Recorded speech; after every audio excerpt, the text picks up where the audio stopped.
Hello and welcome to Catholic in America, the show that engages people at the intersection of faith and culture. I'm Father Michael Nixon. I'm joined, as always, by my co-hosts, Father Doug and Father Tom. On today's show, we're going to be talking about the so-called divide between liberal and conservative Catholics. And today we're going to look at those terms and how do we define them? Are they even really helpful? And as Catholics, how do we respond to those?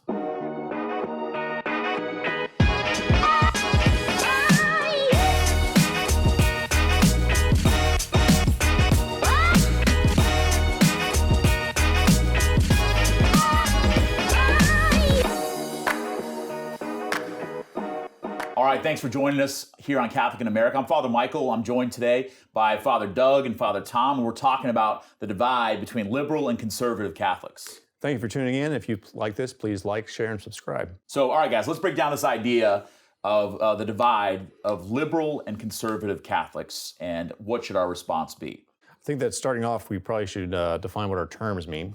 Yeah. Yes. So, well, because when we say this, immediately people are going to respond, well, I don't use those terms or are offended by those terms, or if someone says they're a liberal, it means one thing. So yeah, what do we mean by liberal and conservative Catholics in this context? I think that if you look at the words liberal and conservative, just at a very basic level, like what do those terms actually historically mean? Like what's the etymology of the word? So if you look at the word like liberal, usually I think a colloquial definition of it is it means progressive. It means wanting to move forward, wanting to evolve, wanting to get better over time. And so like always a liberal person or like the liberal agenda is usually to push the boundaries and to grow and to expand. Versus the word conservative, comes from the word to preserve. And so a conservative person is going to want to preserve the past. They also want to move forward, but they're also going to be much more protective in the sense of, okay, this is where we come from, this is who we are, and although we might evolve and change, we can't change who we are in our foundational understanding of ourselves. Well, and when you hear the term liberal and conservative too, there's context for these things. And so, lots of times we have a political understanding of those two terms, and sometimes we have a theological understanding of those two terms, and sometimes they can be mixed. And the fact that we're in this context in the United States of America, it is 2021. I was going to say 2020. It is 2021. Yeah, 21 now. But we have, I think, maybe just all of us are experiencing a pretty extreme divide politically. Where it's not just I disagree with someone, but I hate someone who disagrees with me. That it's almost that all of that impacts the way we live our faith and our church as well. So I think that's a great reality for us to acknowledge, that we're not immune to what's going on in the world around us. We can say like, well, those are political terms, and we're thinking theologically that all of it interfaces with one another. So with that, I think one of the other things too that kind of brings this up and generates it is we live in the world of the 24-hour news cycle. And so politically, social media, we live in social media world. We live in all these things. So whatever divide you're on, if liberal is a bad word in your house, or if conservative is a bad word in your house, or a slur against somebody, right, then we have 24 hours of news and internet and everything else around us to, in a sense, justify our position and make sure we know how bad the other side is. So that's true in politics, Republican, Democrat, it's definitely true within the church as well. There are splits, there are divides, apparent or real divides between church leaders, between people that are in the pews, and I think sometimes it's a struggle to recognize, how do I live my faith in the context that we're in right now. Right. Well, but I think people are trying to live their lives in that context, because you watch a particular channel if you're one slant, and you watch a particular channel if you're another. You listen to one particular leader if they're seeming to be more of one, and then you listen to another one, and you almost get to a point where there is a divide there, because you're looking for the one that you most identify with. I think also it's important, like going back to kind of our Catholic identity as a Catholic people, like even when you look at the word Catholic, like Catholic means universal. Like we are the universal Catholic Church. And so therefore where we go out and do ministry is to the entirety of the world. And so like when you look at this obviously as Americans, we understand liberal, conservative, oftentimes that is synonymous for many with the word Republican, Democrat. Yeah. But as a Catholic people, like we're not just Americans, like we are people of the universe. We are people of the whole world. And therefore, like these words mean different things in Europe. Like if you're a liberal and a conservative in Europe, it means something different in Europe than it means in the United States, just as it means something different in the United States than it means in South America. And so like when we look at this through our Catholic identity, as our Catholic consciousness, I think that it's important that we also look at these words, yes, as they mean obviously in our American context, but also recognizing like our Catholic identity is something bigger. And that's where we have to be a Catholic people looking out to the world, not just looking insular to our own experience as Americans.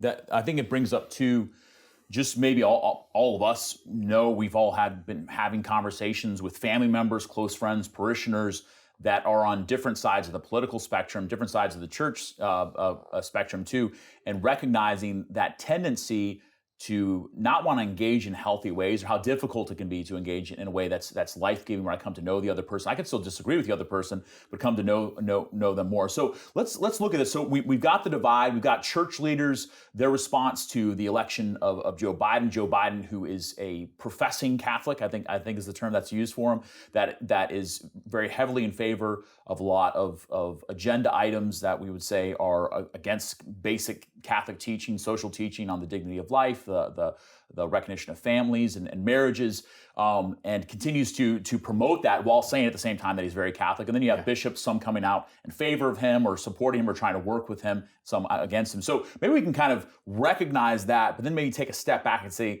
is this divide in the church, is this new, or is this brand new for us? Because maybe for some people, they've never seen, it's like mom and dad fighting. They've never seen church officials. I saw mom and dad fighting a lot. Yeah, exactly. Yeah. They've never seen church officials fight in public, whether on Twitter or anything else. So is this something that historically has happened in the church, and maybe we can kind of situate ourselves a little bit within that? Yeah. Yeah, I mean, if you look at, I'd say, let's go back in history for a moment. Let's start off with Scripture. And I think if you go back to Scripture, especially you go to the foundation of the kingdom of Israel, when it's split between the northern kingdom and the southern kingdom after the reign of Solomon, which I think that if we put ourselves in the scriptural perspective, it also helps us to move forward then into the early church. Because if you look at the northern kingdom of Israel, which the capital was Samaria, and which fell away from the unity with the south, which was still the capital was Jerusalem, and therefore you had Rehoboam and Jeroboam, the two kings. And so the northern Israel became very, what we would, by our modern standards, very liberal, sexually promiscuous. The main sins, not just polygamy, but the worship of multiple gods. You had the worship of the Baals, you had sexual sin, which was rampant. And so the northern kingdom was considered to be extremely liberal and progressive in that sense. Not to mention the mixes of the races as Absolutely, mix of the races. Sure. Versus the southern kingdom of Judah with Rehoboam, the son of Solomon, who led that, as well as the subsequent kings. The southern kingdom of Israel was very conservative. Trying to maintain, preserve, saying that we are the chosen people, we have to be set apart, we can't do these things. But at the same time, the main prophets that God sent to the northern kingdom, like Elijah, all those teams were talking about the sexual promiscuity, the worship of foreign gods, versus the prophets that God sent to the southern kingdom were talking about the hardness of their hearts. Right, the need to look out for orphans and widows and that conversion. And that just because you're worshiping God, right? And you're forgetting the orphans and widows.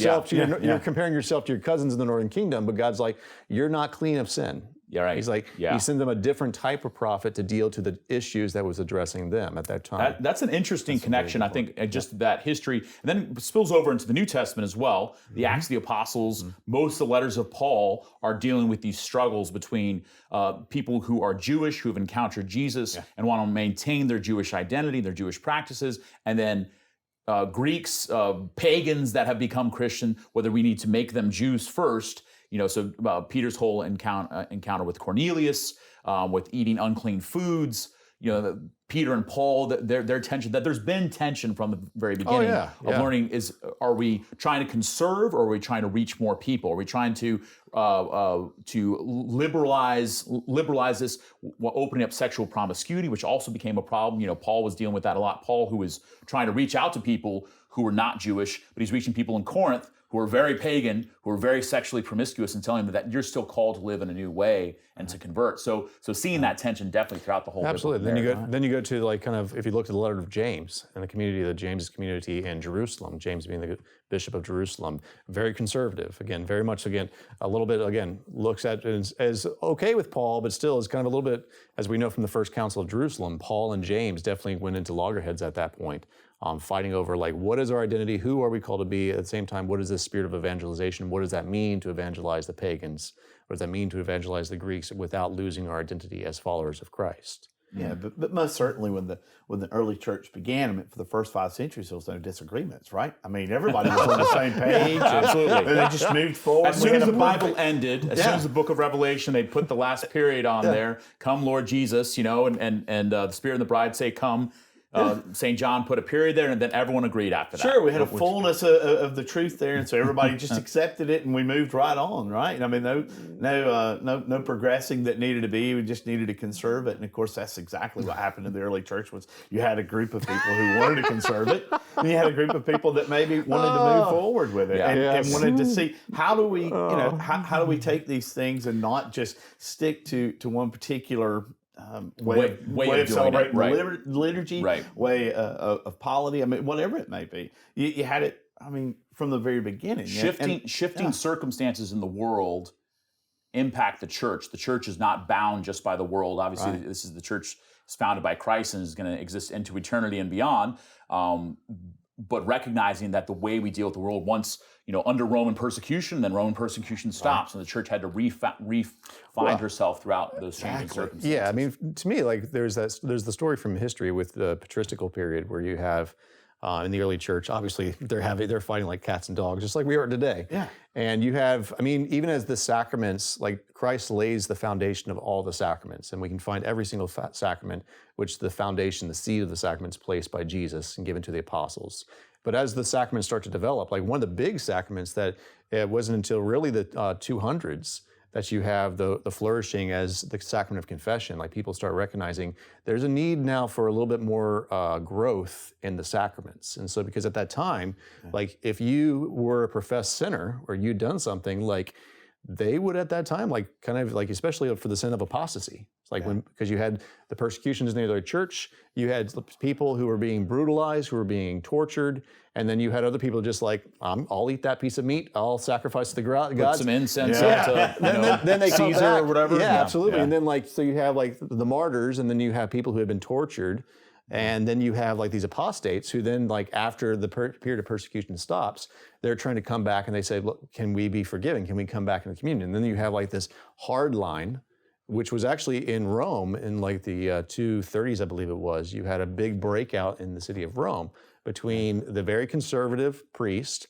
Hippolytus, which interestingly is where we get the second Eucharistic prayer that we still say to this day. So which is, for those of you online or who are watching this, that's the shortest of the Eucharistic prayers. So like, I figured that out when I was like 8 years old. Like if they say do fall, that means it's gonna be a shorter mass. That's right, yeah, there you go. So Hippolytus, but who is the leader of the very arch-conservative movement of saying that the apostates, those who have denied Christ publicly, they can't come back. They can't come back, they're gone. Versus then you had 3 popes in a row, the 3 bishops of Rome, who the final one was Pontian, who basically says, no, we need to make room for people to come back into the fold. And that's where you had the development of the sacrament of penance. But like Hippolytus, being the arch-conservative and saying, no, like these people were not orthodox, these people did not stand by the truth, these people are to be now exiled and ostracized, there's no pathway back. They denied Christ, they are now outside the flock.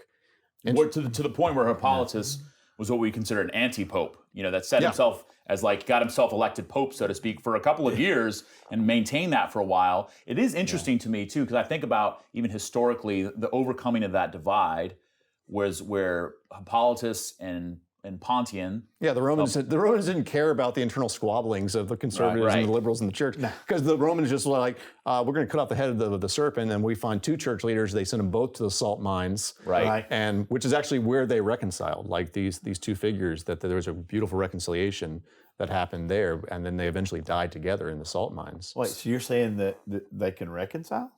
Oh, I know it's hard to understand. It's hard to understand and believe. Peter and Paul. Yeah.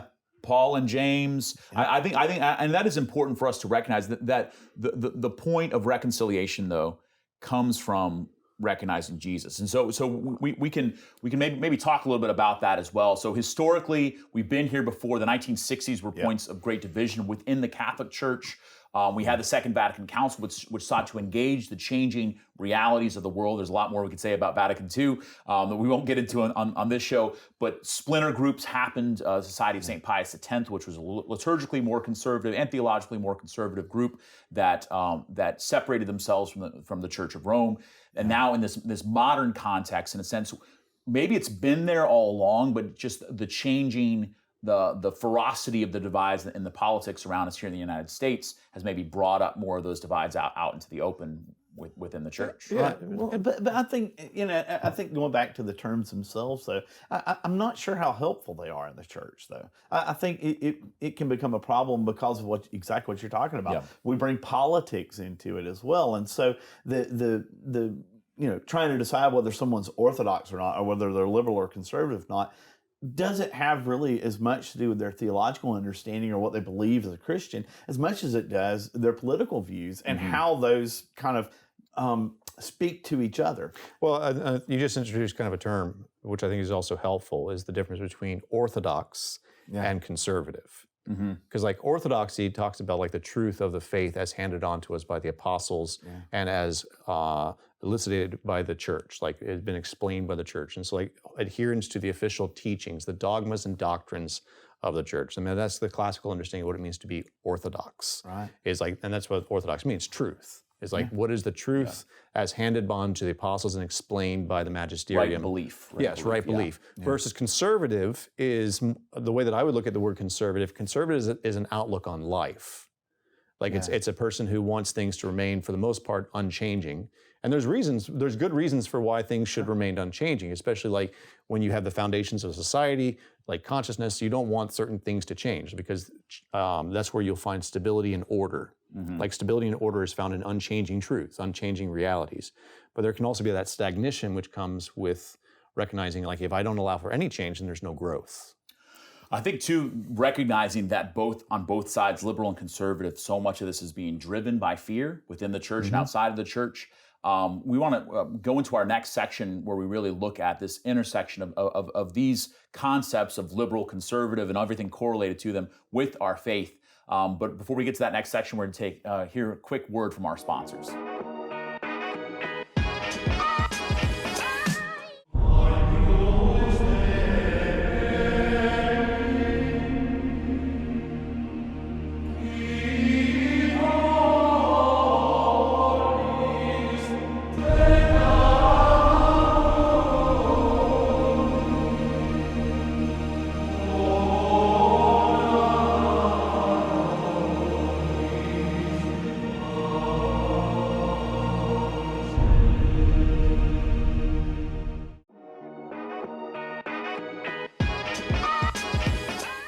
Welcome back to Catholic in America. We're discussing today the divide between liberal and conservative Catholics. If you appreciate our show, please be sure to like, share, and subscribe. We'd like to thank all of our supporters and our patrons. And if you'd like to support us today, please visit patreon.com/St. Dominic Media. All right, so now we're in the third part of our show today, and we've kind of begun to define the terms a little bit. I think we should do a little bit more within the church. We've looked at the historical context. So now let's look at where our faith as Catholics and this divide of liberal versus conservative intersect. So maybe we can drill down a little bit into what is the divide between Catholics here in the United States. You know, again, we're not in Europe, we're in other places too, and then they have their own divisions and everything else that we probably need to be looked at. Right. So Catholic in Yugoslavia or one of those shows can deal with those. But for us here in Catholic in America, what are the divides that we can begin to maybe bridge those? Because I think all of us need to experience the healing of those divides, and that's what our faith is calling us to. Well, I think to start, but I would say that I think that we have to be aware, though, of our Catholic identity as a universal church. Yeah. Because part of the divide that we experience, especially as Americans, and which I hear all the time, I'm sure I know that all three of us actually hear, is that we have to explain a lot what Pope Francis said. Yeah. Right. Yeah. Right. I'm sure you've experienced that. Absolutely. So like when you look at like explaining Pope Francis, and that's where, but before we get to that, but just pointing out like that is part of it. And Pope Francis obviously is not American.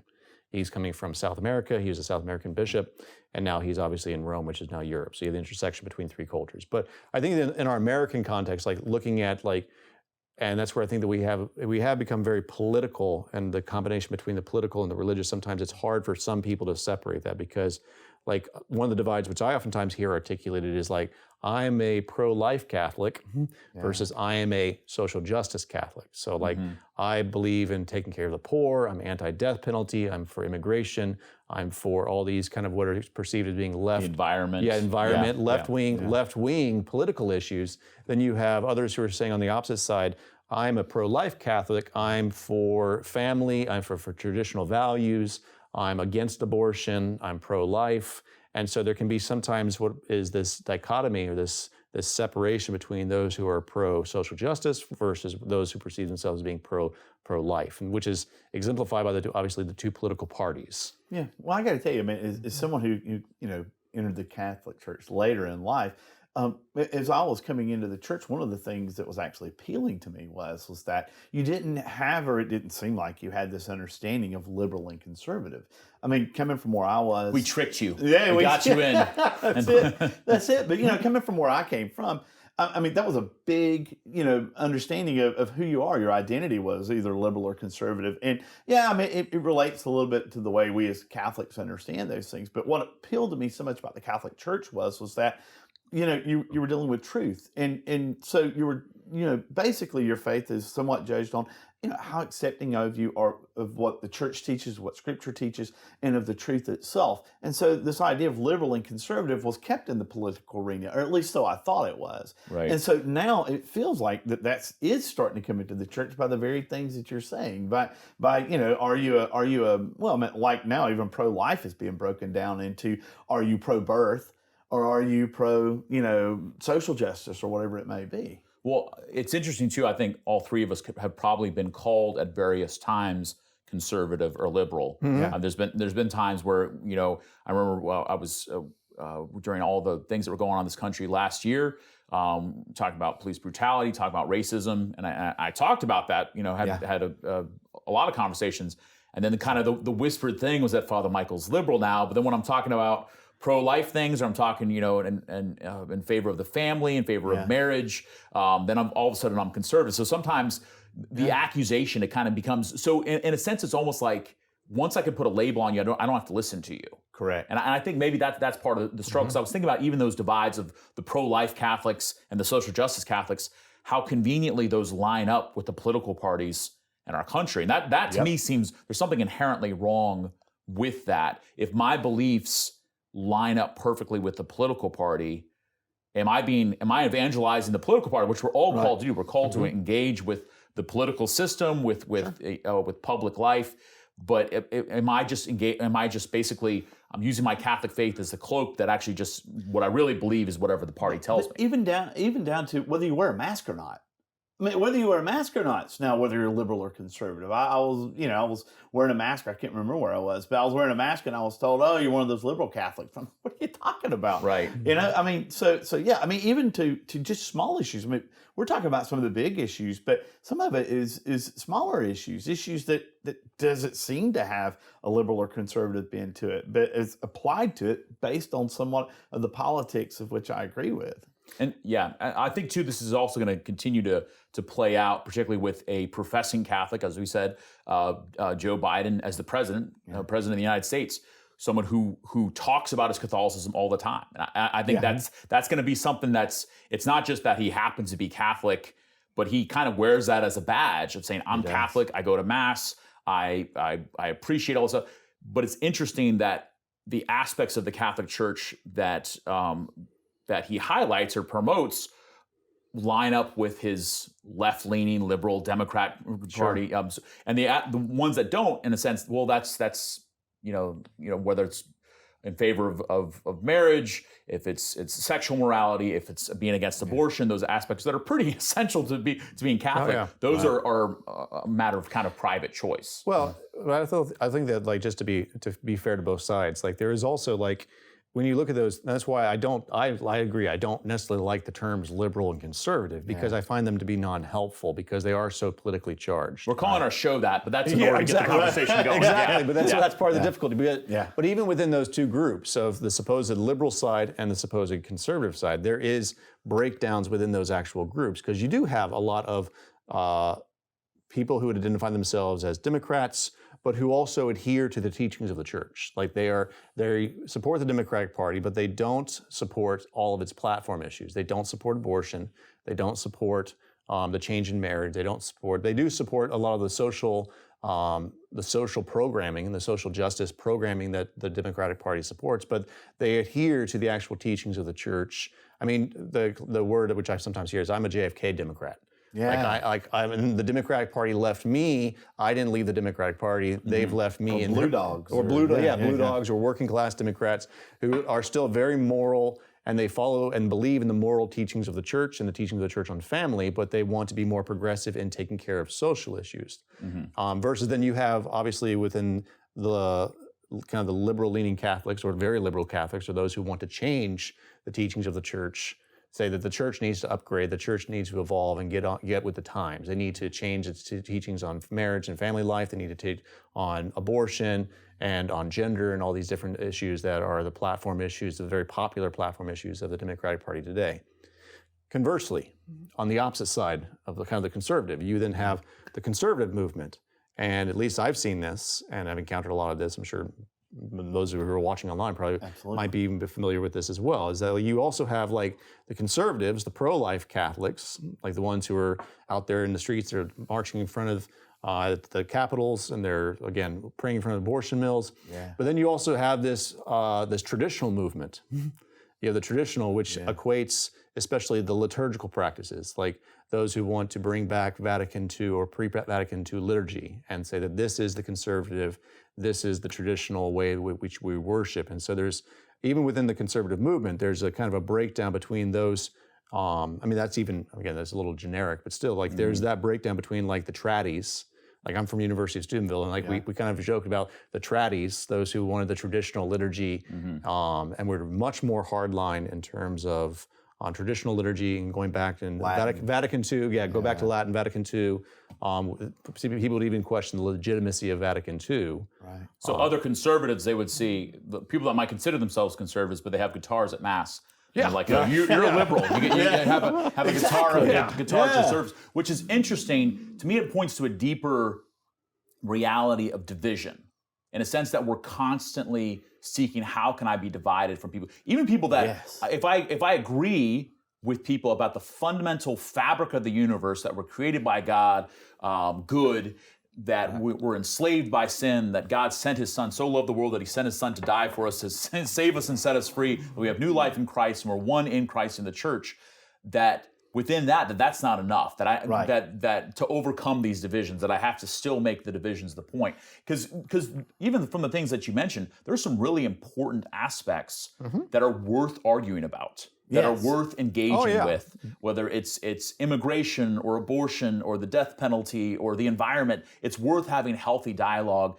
And so I think that maybe that tendency, that you would hope that the church would be the place where we could have those dialogues, instead of, I just set myself up safe in my silo where I just kind of cast stones at everybody else, so that you guys are the enemy because you are on the other side of the political divide. Well, I mean, even in the early church, you had this saying of, there's solidarity on essentials, and on non-essentials, there's room for disagreement. There's room for those things. And so you start to ask, okay, what are the essentials and what are the non-essentials? And it seems like today that there's more and more essentials, such as, do you play guitar at the Mass, that proves whether you're liberal or conservative, as opposed to seeing life and really life in the church. There's lots more non-essentials as there are essentials. The essentials are what they are. We must believe these things in order to be in good standing with the church and to understand our Catholic faith well. But there's lots of breadth and room that's there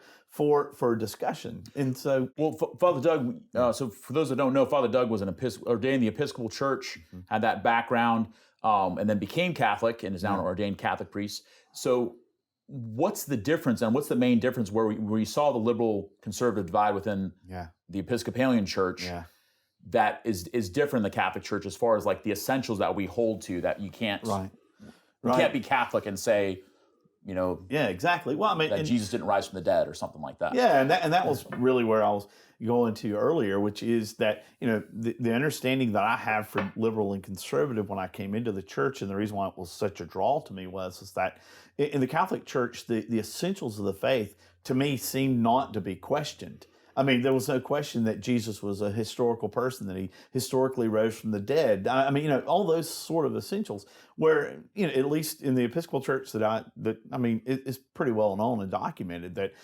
there's a bishop in 1954 who denied the resurrection of Christ. He said it was a resurrection of the apostles, the kind of the feeling or the moral standing, kept or his whatever. memory alive. Yeah, but it had nothing to do with a historical resurrection, and that was the first denial of that, and so it just progressively got worse, and got to the point where I could be talking to someone a priest in the Episcopal Church, and then say to me that Jesus wasn't a historical figure. Right. Never Which in the Church. Catholic Church, there might be some priest or bishop who says that. I hope not. But Right. we could objectively say that that's heresy. Absolutely. That has put Correct. you, by your belief, that you're outside communion with the Catholic Church. Just like if someone, basically doubts or calls into mind the questioning of the validity of the sacraments or other things like that we could say, okay, this objectively puts you outside of it. So you would hope that within that, if we've got this sort of safety of orthodoxy, right belief, Right. that then we can have the disagreements. Because the reality is sometimes people link conservative principles with Catholicism, because there are a lot of overlaps there, Yes, sure. and on a lot of very key and important issues.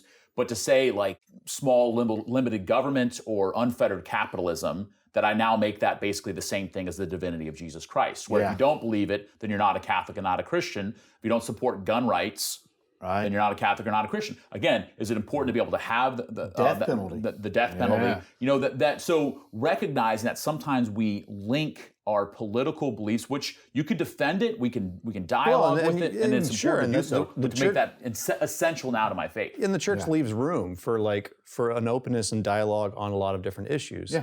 But there's the certain issues that the church does not leave open to interpretation, personal opinion. And there's a difference between a dogma or a doctrine and something which is a personal opinion or even a practice of the church.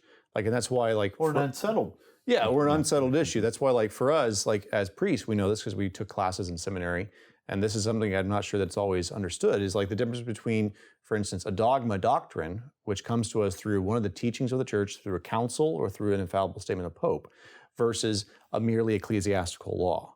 So a law which is created... policy. Policy decisions. So as well as what is a foundational the true presence of Christ in the Eucharist, the real presence, and then language of transubstantiation, dogma, doctrine.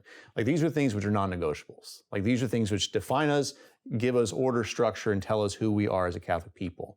How do I deal with immigration? How do we as a culture and as a people and as Catholic members of society, good citizens, how do we deal with the question of immigration? That's a much more gray area, because you can have different opinions, as well as how do these apply. Versus my view on abortion, we don't have an option. This is a doctrine which is based upon the dogma of that we are all human beings who are created in the image and likeness of God. All human beings have equal dignity. I think where it gets into, maybe immigration is a good topic for that. Is what is essential is that I and anybody who's making policy or enforcing policy must recognize the dignity, value, inherent worth, and dignity, value of every human person, their right to be, to safety and to protection, and all those sorts of things. And also just their inherent dignity and the goodness of them, that they're not some pariah or evil person or less than or anything else. One of the things I bring up to people when it comes to immigration, this is where I get called a liberal probably, is I say, hey, look, any policy that you put forward for or propose, this is what we should do about immigrants themselves, that you need to be able to be comfortably apply that to Jesus, Mary, and Joseph. Right. And if you can do that, especially when they fled into Egypt. Yeah, exactly. They fled into Egypt and had to speak 3 years. And some people are upset about that because they want to say well, that's different. It's well, no, because in our faith, what you do to any person, especially the ones that are suffering and struggling, you do to Jesus. So, so that might be kind of optimistic or pie in the sky as far as public policy, but that should inform the way that we approach it as well. So recognizing that immigration policy needs to. Now, how it's applied, that's prudential judgment. Same thing as we believe when the mother and the child both have inherent dignity, worth, value, and need to be protected by law at all times.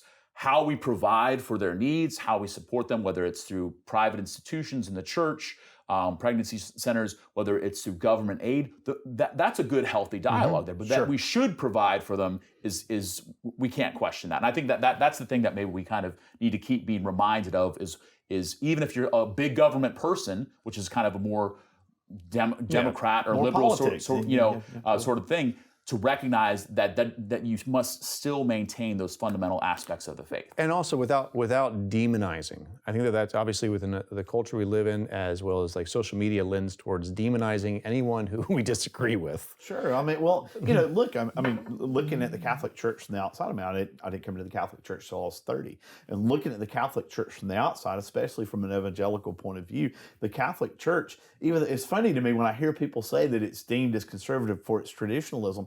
As someone who wasn't Catholic and outside of the church, I've seen it as liberal because of the way it interacted with the culture, because of the way, exactly what you're talking about with immigration, with death penalty, all those sorts of things really changed the way, I viewed it until I actually started studying it and came into the church. And then I understood some differences with that stuff. But again, what really appealed to me about the Catholic Church was that the truth of the church wasn't liberal or conservative.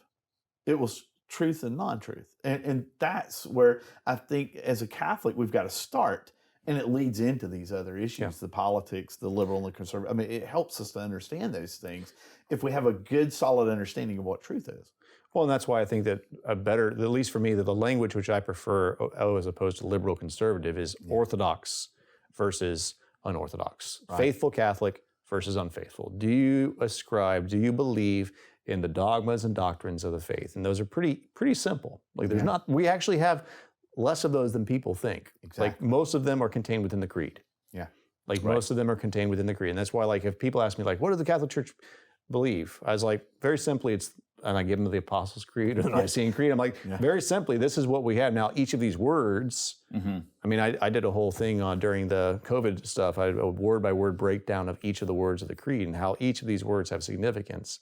But this is what it means to be a faithful Catholic. Do I believe in what the church teaches to be revealed by the Holy Spirit through the lens of the church, that Jesus Christ came to the world, suffered and died for us, and that this has meaning and consequence. And this is the meaning and the consequence of what we believe as Catholics.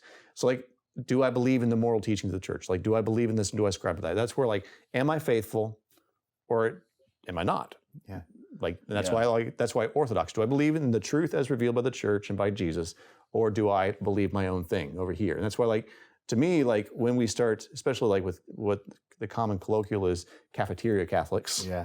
People who pick and choose the things that I like in the Catholic Church, but I disagree with the church on that. That's not an option for us when it comes to dogmas, doctrines. It might be on prudential, how do we deal with issues? How do we deal with the issue of abortion? How do we deal with immigration? How do we deal with environmentalism? How do we deal with intersectionality between politics and our faith? But do I believe what the church believes and what we profess to be true? But that's the reason why, that really is the reason why it took me 7 years to become Catholic, to fully embrace it, was because I knew that I was coming into something different. I knew I wasn't coming into something where you could have debate over issues like we've been taught. The dogma, the issues that we have been talking about. So I knew I needed to be in line with all of those things. And it took a while for me to get to the true understanding of what Catholic is and what it means and all those dogmas. And I knew until I had all of that, I wasn't going to come.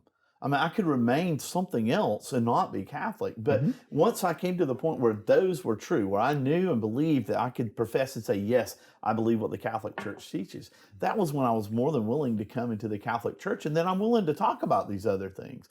But until I understood that, I wasn't willing to come. It was a very serious decision for me. And it wasn't something I could just take lightly and say, well, I'm going to take all of it but this one. Right. Or there's 5 of them I really don't agree with, and so I'm not going to come into it. Now, I'm not saying you have to have all of that, but it's very good if you do before you come. Yeah.